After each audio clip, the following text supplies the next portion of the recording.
Hey guys, and welcome to the Working Money channel. So I capped off this morning's video with this photo here of David Schwartz, acting a little silly, behind a pink castle. As some of you guys know, maybe you are familiar with the Bearable Guy Castle photo clue from all those months ago. And somebody here on Twitter did a rendition and photoshopped in all the elements from the original Bearable Guy Castle into the David Schwartz pink castle.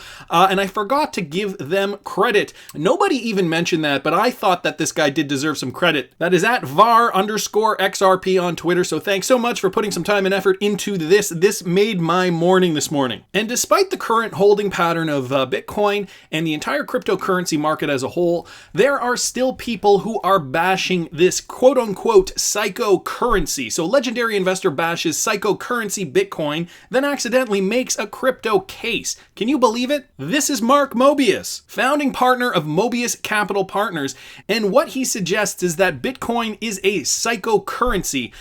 He claimed that the rise of the faith-based cyber currencies would ultimately push investors toward hard assets like gold. So he says, you have all of these new currencies coming into play. I call them psycho currencies because it's a matter of faith whether you believe in Bitcoin or any of the other cyber currencies. And I think with the rise of that, there's going to be a demand for real hard assets that include gold, because gold can play a role not only as an asset, but as a currency. Putting your faith behind something is exactly what our governments are telling us to do every day. Putting your faith behind your fiat currency, regardless of if it's backed by something like gold or not.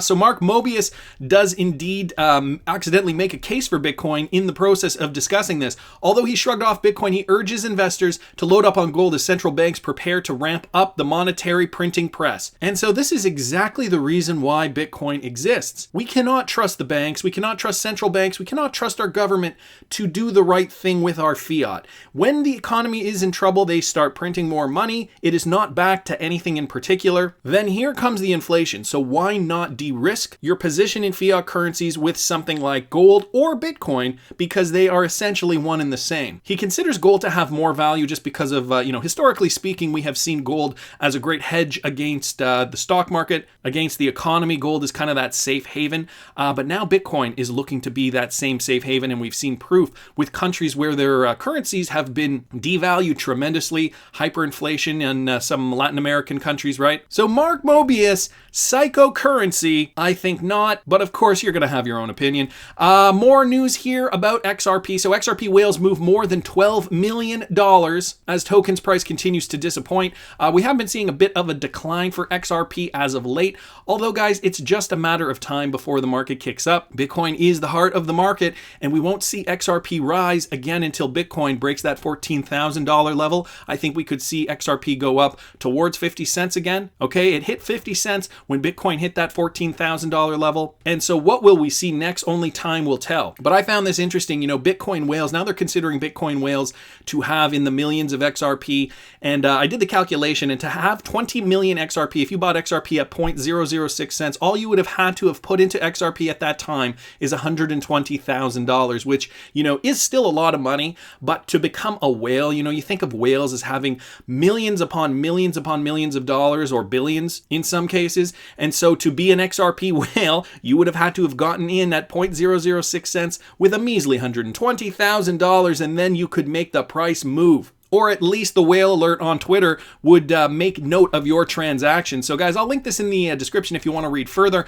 This from the Tron Weekly Journal, Ripple, DLT, and XRP get the green light in Universal Postal Union's white paper. And so Crypto Eddie did a video on this. It is linked in this article. They are referring to her video, but I'm just going to summarize this for you guys. According to a new publication, the Universal Postal Union advocates for the usage of crypto assets, recommending XRP and the distributed ledger technology of Ripple as a solution to cut costs and time associated with money transfers. The management staff at UPU has managed to produce one of the most compelling publications the world has ever seen in regards to potential use cases of virtual currencies by postal offices around the globe. According to crypto pundits, the publication is anything but not boring and dry. The report is information-packed, mind-blowing, and full of knowledge that post offices around the world should consider adopting. The addressing staff of the UPU reveals the truth that addresses are much more than location locations where posts deposit parcels and letters.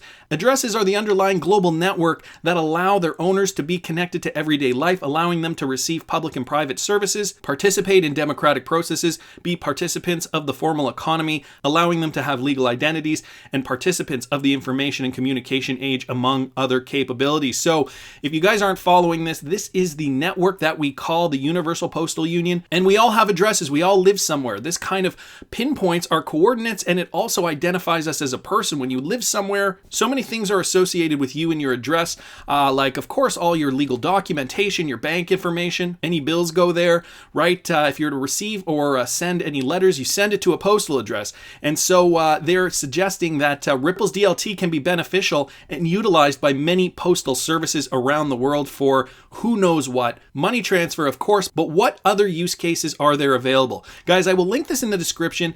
Crypto Eddie's video is here if you want to watch that. So I'm just going to continue down here real quickly. Potential use cases of virtual assets, especially Ripple, by post offices. As accurate as the phrase change is inevitable is, post offices around the world need to stay relevant in the changing market. At present, UPU is looking into the role blockchain technology, distributed ledger technology, and virtual assets can play in the postal industry in ensuring they offer efficient delivery services to its customers. Guys, the world is changing, and we know that there are many use cases for XRP, some of which, as David Schwartz has mentioned to us, we haven't even thought of yet. You know, there are so many possibilities out there, and this is why the Spring Initiative exists, to build on XRP, right, to build on the ledger, to create more use cases for XRP. And so this statement by the UPU, the Universal Postal Union, is a great example of where we can see, you know, opening up your mind, thinking outside of the box, and thinking of new use cases for DLT, distributed ledger technology, and the utilization of XRP. We got the youngest Bitcoin millionaire here,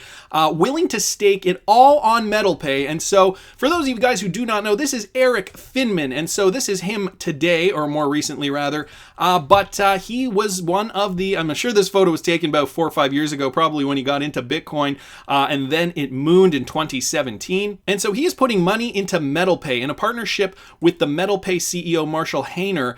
The two look to develop the first all-in-one cryptocurrency banking platform, which includes a 17 digital asset exchange, a digital bank, and a payments application with social features similar to Venmo. So Finman, a very young lad when he became a Bitcoin millionaire, staked a modest amount of Bitcoin to finance the development of the banking and exchange ecosystem, he said, which currently holds approximately 2 million in crypto and fiat on the platform. Though Finman is willing to put his entire 400-something Bitcoin fortune to fund MetalPay's growth, the 20-year-old told CoinDesk, so he's 20 years old today, guys. He made a fortune in 2017. Well, hindsight's 2020, right? We can never go back. We always got to look to the future. Anyway, Finman said this: we're looking to beat Bitcoin. I've been a bit back and forth in the past. Crypto is dead / resurrect Bitcoin in quotes, but have found in recent months especially that the Bitcoin community is super fragmented. A little inside look on the Bitcoin community, folks. And the actual usability for Bitcoin is minimal. And this is coming from somebody who made a fortune in Bitcoin. He's obviously not stubborn enough to identify as a Bitcoin maximalist and suggest that Bitcoin is the be-all, end-all, as some people in the crypto space have become. So he is starting this platform. Good for him, you know, using his money to invest in something else, but obviously doesn't think that Bitcoin is the be-all, end-all. And he has publicly stated this. Anyways, this idea sounds kind of cool. I'm going to look into this MetalPay a little bit further, developing, you know, a crypto banking platform, an all-in-one solution. Essentially, that's what people want these days, an all-in-one solution where they don't have to run here and run there to exchange and to bank and to do all that stuff. I think MetalPay and Marshall Hayner and Eric Finman could be on the cutting edge of something really, really great. And so despite David Schwartz's silliness behind the pink castle, you know, we have some of his colleagues speaking out, namely Brad Garlinghouse. Here David shows us the mythical dreamland of rainbows and unicorns, where people who doubt the utility of digital assets spend their days. That's straight from the horse's mouth, Brad Garlinghouse, the CEO of Ripple. People who doubt the utility of XRP should really get their head examined. With all the proof that we have out there, with all the partnerships and all the network building, I can only see a bright future for the best cryptocurrency ever created. Anyways, that's just my opinion, but I want to hear what you guys think. Please subscribe to the channel if you haven't already. Like the video if you like the content I'm providing. I always love hearing your comments. See you in the next one, guys.